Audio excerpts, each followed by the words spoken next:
Hello and welcome to Against the Grain, the Farm Aid podcast. I'm Jessica Elise Kern. And I'm Michael Stewart Foley. This is a special bonus episode to update you on how Farm Aid is responding to farmers affected by Hurricanes Helene and Milton. We'll hear from two of Farm Aid's hotline operators about some of the calls they're receiving and about our Family Farm Disaster Fund.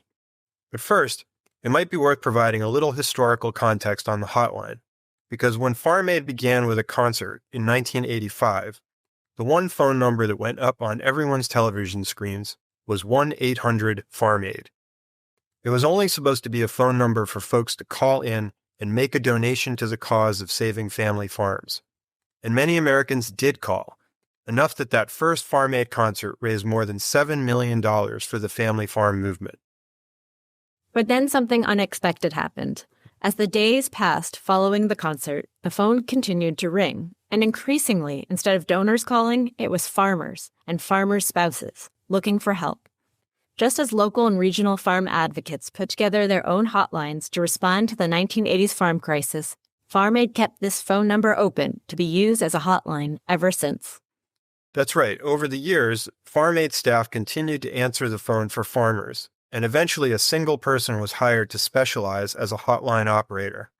But even then, the work was sometimes overwhelming for one person.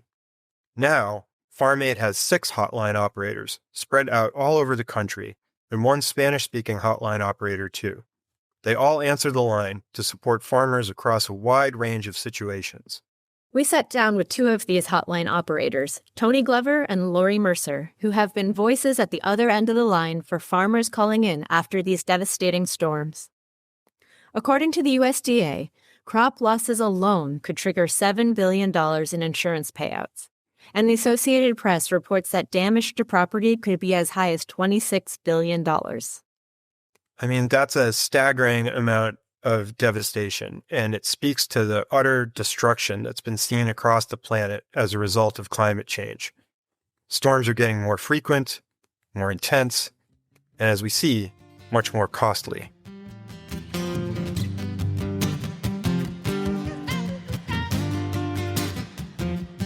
My name is Tony Glover. I'm a Farm Aid hotline operator. Been working with Farm Aid for almost 4 years now. And I'm located in Cullman, Alabama, which is the northern part of the state of Alabama at the very end of the Appalachian Mountains. I'm Lori Mercer. I've been with Farm Aid as a Farm Aid hotline operator for about 3 years, and I am located just outside of Seattle, Washington. Why should someone call the hotline? We get farmers that call for a myriad of reasons, from looking for funding to start a farm, in financial crisis for an existing farm that's had maybe years of drought or poor prices or increased commodity prices, input cost. We get farmers that call that are in mental crisis where they've really reached the end of their rope on maybe a financial situation on the farm. So it just runs the gamut. So, Lori, can you talk about what you've been hearing related to the hurricanes? Yeah, as you can imagine, it varies greatly from area to area, but we're hearing some things are very specific, like fence, 3,000 linear feet of fence is down, and so livestock has run amok, disappeared. Roads are washed out, so farmers can't get to services. They've lost greenhouses, hoop houses, all the infrastructure, cooling, storage. And some are just flatly saying we've lost everything. There's just nothing left. And I think one of the things that we don't always think about in this level of a crisis or a natural disaster is the loss of the soil that is going to take decades to rebuild. And that's something that is not going to recover as quickly as soil. One of the things we're really focusing on is preparing for those calls where people need funding and technical assistance to start doing that long recovery period for the soil. Yeah, I saw one report. A woman said that they'd lost 6 feet of topsoil. Oh, my gosh. I think this was in Western North Carolina. And she was like, we can't farm that land again. It's just gone. Yeah, so it will be untenable, and that will have to be a decision also in and of itself going forward. The hurricane issue has prompted lots of calls that have come about from word of mouth, where one farmer's talking to another and they've told them about farm aid, and they're calling just trying to find out what we can offer them in terms of resources.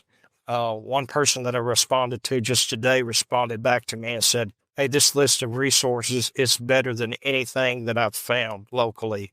And they were so appreciative of just the list of resources that we provided them so that they could go and try to get assistance in various areas if they've had these kind of disasters with the farm.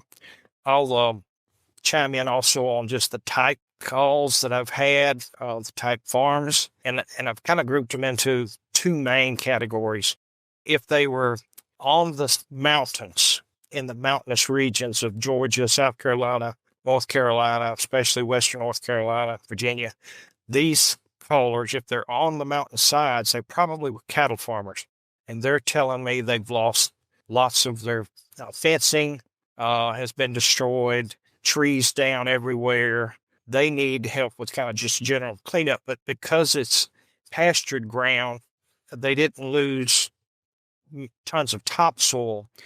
But those that are in the bottomlands where they were near creeks and rivers or streams that became rivers overnight, they were tilled ground for the most part with their fall crops having just been planted, and they've lost their crop. Everything's been washed away, and also tons of topsoil washed away down the river to never be recovered. So those are probably the saddest situations, because the recovery is going to be so much longer for them than putting up a new fence if you're a cattle farmer, a sheep farmer, a goat farmer. So that's kind of the two major categories of situations that I've seen so far. Tony, can you also talk about the issue of, for those who didn't lose everything, there's still a loss of markets? Yeah, and had one call this morning from a Western North Carolina farmer from Avery County, and she said, we had just got our fall crops started, and we have some that were nearing harvest time if they were summer crops that were still in a period of harvest time. And she said, number one, we've lost most of it. Number two, we don't have a market to go to because they've closed down. And in some instances, we can't get out from the area that we're in to try to find another market. You know, you're just hearing all of these different stories, and it's really heartbreaking, particularly for those that are small, diversified fruit and vegetable farmers that really depend on this crop as their source of regular income, that they've, for the most part, lost it for this season. In one other kind of tragic part of the seasonality of this is that, especially in North Carolina, Western North Carolina, where it's leaf peeping season, this is a huge tourist opportunity, and a good number of producers rely on this for a good portion of their income. And so to not have the tourists coming in, that whole industry lost is just a double whammy. Yeah, one situation was a farmer that lost his corn maze because he depended on these corn maze for tourism for the fall, and he'd lost a tremendous amount of hay that was already baled in the field and just washed down the river. His entire corn maze was destroyed, so that's a big source of income that's gone. That would have occurred over the next month. It is heartbreaking to hear these types of stories. Having grown up as a small farmer on a small farm, very similar to what I'm hearing from in the Carolinas and Georgia, I know exactly how they feel because I've experienced that growing up, where we'd have extreme droughts or weather events, tornadoes that would take a crop out, and there is a feeling of hopelessness. And as you hear this from farmers, you kind of relive that, and you know what they're feeling. And so it's really it's difficult to hear it time after time after time. And it's almost like I know the story they're going to tell after we've heard it so many times. But each one is still heartbreaking. The mental and psychological strain that these disasters create on farmers and farm families is immense. Like many of our hotline operators, Tony has a farming background, which helps him understand what callers are going through and provide them with the support and services they need. Though talking to farmers who are going through this is not easy for hotline operators who function like frontline responders. We understand the impact that farm stress has on producers across the country. And in recent years, how critical it is to take care of yourself. We always say the farmer is the primary, most important component of that farm. And so knowing how important it is to take care of yourself mentally, self-care, whatever you find is important to be able to function throughout the day on your operations, we would be hypocrites if we didn't do that ourselves, hearing these stories. So it's very important, I think, for all of us, and we do practice that to figure out what we need to do ourselves to keep ourselves resilient and ready to take those calls. Yeah, I was just going to ask a question about, obviously we have this acute crisis right now because of the hurricanes, but at other times of year, there are other types of natural disasters. So I'm curious about if there's any differences in the kinds of calls that you get, dependent on the type of natural disaster, but also what proportion would you say of all your calls are related to natural disaster? Don't know exactly the percentage, but I would say it would be safe to estimate that 20 to 25% of the calls have some disaster-related component to them. It can be, as we've mentioned, it can be drought that are region-wide. And the difference, I think, is with droughts, it's often kind of a slow roll disaster. It builds up over a period of time, and we'll get callers said I've had 2 years of drought or 3 years of drought with bad crops each year. And this disaster most recent disaster with Hurricane Helene and now Milton, these are such catastrophic sudden events that it's more of a shock. The farmers are oftentimes in kind of really in a situation where they're in shock over what's happened. So a little different in terms of probably the mental stress that they're dealing with, one versus the other, but both of them are, of course, tragic in their own way. And partly, I think what we contend with is kind of addressing some misinformation or misunderstandings about how the federal government responds to these disasters. So that's an issue with FEMA, where there's a lot of rumors going around, and we're having to dispel some of those rumors and encourage folks to actually reach out because they are providing a critical service. And as well, the Farm Service Agency has recently put in some policies that make loans and grant or loan and disaster assistance programs more flexible, don't put farmers at such risk of losing homes or collateral. And also for these hurricanes, they've created some flexibilities, and actually they're putting teams on the ground because some of the FSA offices are closed because they're out of power or water. So they've really done a great deal of dispatching of folks there and having, expediting loan processes to help out. So it's important for folks to be aware of that. The Farm Aid Hotline is the only national hotline dedicated to farmers. And as you've heard, they speak farmer. The hotline is staffed by folks all over the country, including a Spanish-speaking hotline operator. At Farm Aid, we have farmers covered. As you've heard, this is really quite remarkable to have such brilliant, knowledgeable, and kind people answering the phone when farmers call Farm Aid. Agreed. And before we go, there's one more part of our interview with Lori and Tony that I think we should get to. This is the part where Lori talks about the mental stress that folks are feeling after these disasters. The immediacy versus the long-term recovery is, we know that when folks are under stress, that our brains don't always work the best. We're flooded with this stress hormone cortisol, and it can set up camp there for a while after this level of magnitude of crisis. So we really work hard to make sure that, number one, we're referring in a way that makes things as simple as possible, not overwhelming people with details. Because when we're under the stress, we don't have a capacity to keep details. Our memories are affected. Our ability to finish tasks are affected. All these types of things impact how we take this information in. We strive really hard to remove the barriers to the resources that they need.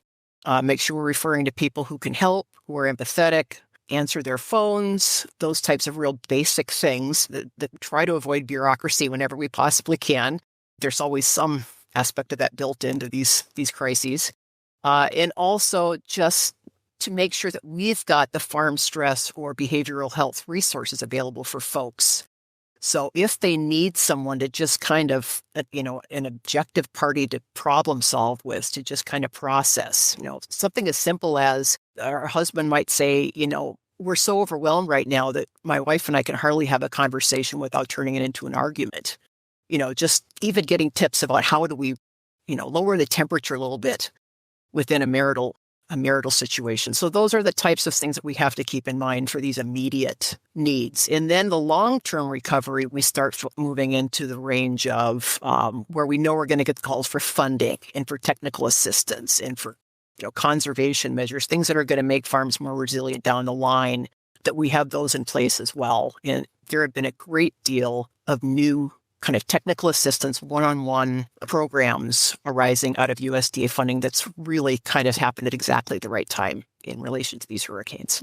What I've been impressed with from these callers, particularly related to Hurricane Helene in the Carolinas and Georgia, is the extreme sense of gratefulness that they have somebody that they can actually talk to, that answered the phone, and that wants to help them. Even though we may not be able to solve all of their many problems that came about as a result of the storm, they're very grateful for just the fact that they had a person that they could talk to that understands and empathizes with what they're dealing with right now and wants to help them. So that's really been heartening to me.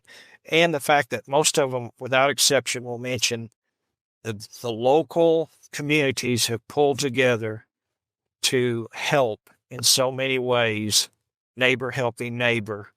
And that is encouraging as well, that spirit still exists out there, even in the toughest of times, even when their neighbors dealing with problems themselves. Maybe they had a skid steer, some piece of equipment that they could come and clear out a driveway where somebody could get out and go, to get supplies that they needed.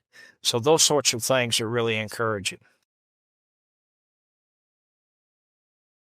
Yeah, Farm Aid, the hotline has several ways of connecting with us, and we can provide links if that's something that you share on your podcast notes. But we've got our hotline, 1-800-FARM-AID, which is also 1-800-327-6243.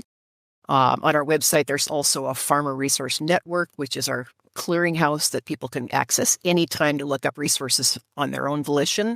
And we're constantly adding to that. We also wrote an article, Resources for Farmers Affected by Hurricane Helene, where we're collating and updating resources under all sorts of categories for folks, and that's also on our website. And we also have a Spanish-speaking hotline operator, so folks who speak Spanish are also able to contact us. So folks can reach us at the hotline between 9 a.m. and 9 p.m. on Eastern, Monday through Fridays, and then the Spanish hotline is open 8 hours a day, Mondays through Fridays.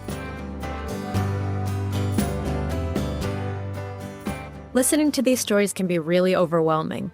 There's a way you can support farmers and ranchers as they pick up the pieces and work to rebuild.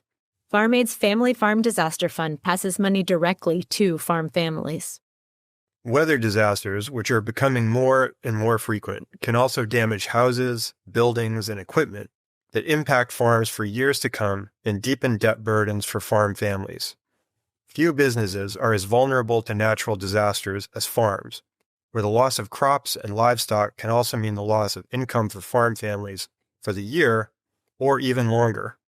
That's what makes Farm Aid's Family Farm Disaster Fund so important. Your donations are appreciated, and it's good to know that 100% of donations made to the Family Farm Disaster Fund will reach farmers. If you want to donate, head to farmaid.org/FFDF. Those donations really matter to farmers and their families. As always, we're grateful to you for your support and for listening. And we always want to know, do you have questions for us or comments? Email us at podcast@farmaid.org or give us a shout out on Farm Aid's social media. which is at FarmAid on Instagram, Facebook, Twitter, and Threads. And don't forget to check out YouTube to listen to almost 40 years of performances and other content. It means a lot to the podcast if you share it with your friends and subscribe on your podcast app of choice and give us a rating. Our next episode will take you back to Saratoga Springs, where Farm Aid 2024 took place this summer. In case you missed the festival or you just want to relive it, we've got you covered with behind-the-scenes interviews, performances, and our live panel with Nathaniel Rateliff and two of our farmer heroes. Keep an eye out for it and other podcast content at www.farmaid.org/podcast. Against the Grain was written and produced by us, with sound editing by Endhouse Media and direction from Dawn Sorokin. And thanks, as ever, to Micah Nelson for our amazing theme music.